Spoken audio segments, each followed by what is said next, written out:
Assalamualaikum.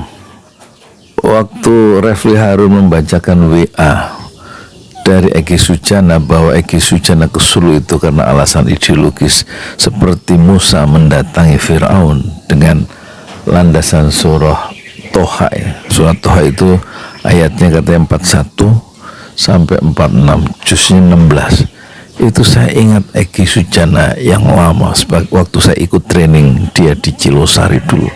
Dia memang suka ngutip ayat-ayat Al-Quran, tetapi angkanya saja. Misalnya surat Al-Baqarah ayat 186, dia akan bilang surat Al-Baqarah nomor 2 ayatnya 186. Itu persis seperti gaya Kasman Singo di Mejo ya, yang seperti ahli hukum itu dia menyebut bukan ayatnya lengkap, tapi ditulis angkanya bukan kalimatnya. Nah, di situ surat Toha surat 20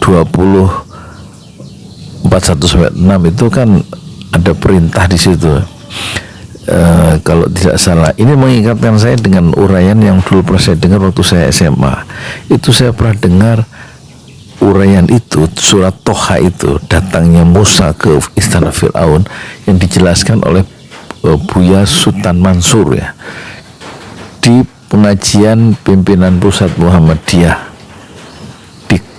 di Menteng Raya 62. Waktu itu tahun 80-an, waktu saya masih kelas 2 atau kelas 3 SMA.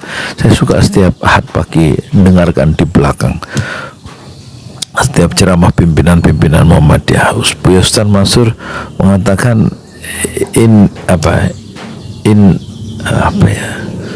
innani ma'akuma asma'u wa ara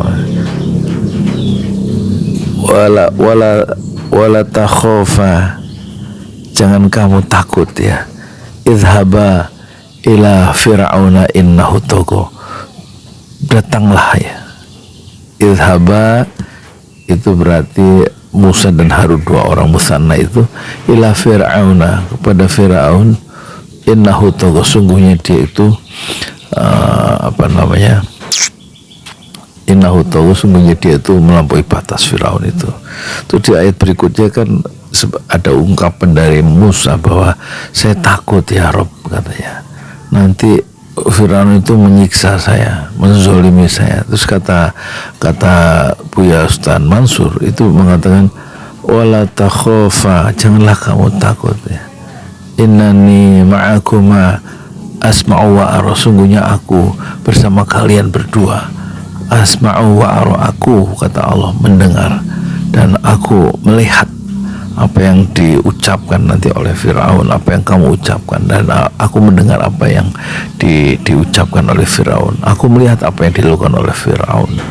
Jadi jangan takut berangkat, dan katakan dengan qaulan layyina, dengan ucapan-ucapan, beri nasihat dengan ucapan-ucapan yang layyina, yang lemah lembut, bukan dengan suara yang keras dan dengan kasar, tapi dengan layyin, dengan layyinan. Nah, itu yang dikerjakan oleh siapa? Oleh Egy Sujana, yang terungkap bahwa itu sebenarnya suara dakwah. Datangnya Egy Sujana ke Jokowi di Solo itu sebagai seorang aktivis politik, dan terutama dia sebagai seorang aktivis dakwah, itu sebenarnya dia mendakwahi penguasa yang sebenarnya sudah tidak berkuasa, tapi masih ada sisa-sisa kekuasaannya itu yang masih bisa berpengaruh. Dan saya tidak yakin sejak awal ada uang 60 miliar, 100 miliar dan deal-deal yang lain, tapi betul-betul satu, kalau bahasanya Rocky Gerung itu satu yang dilakukan Egy Sujana itu semacam radical break terobosan yang sangat radikal ya, ketika jalan-jalan itu sudah buntu dan dia kemudian datang menasihati Jokowi, sebagaimana Abu Bakar Ba'asyir mendatangi ya, sarangnya itu di Solo, menasihati Jokowi supaya dia mengabdi pada Islam. Memang orang ini, Jokowi ini, orang yang sangat aneh dalam sejarah politik Indonesia modern. Bagaimana menurut antum? Assalamualaikum. Foto berpelukan Jokowi dan siapa Egy Sujana waktu Egy Sujana di Solo itu bohong, direkayasa oleh AI, kata Roy Suryo.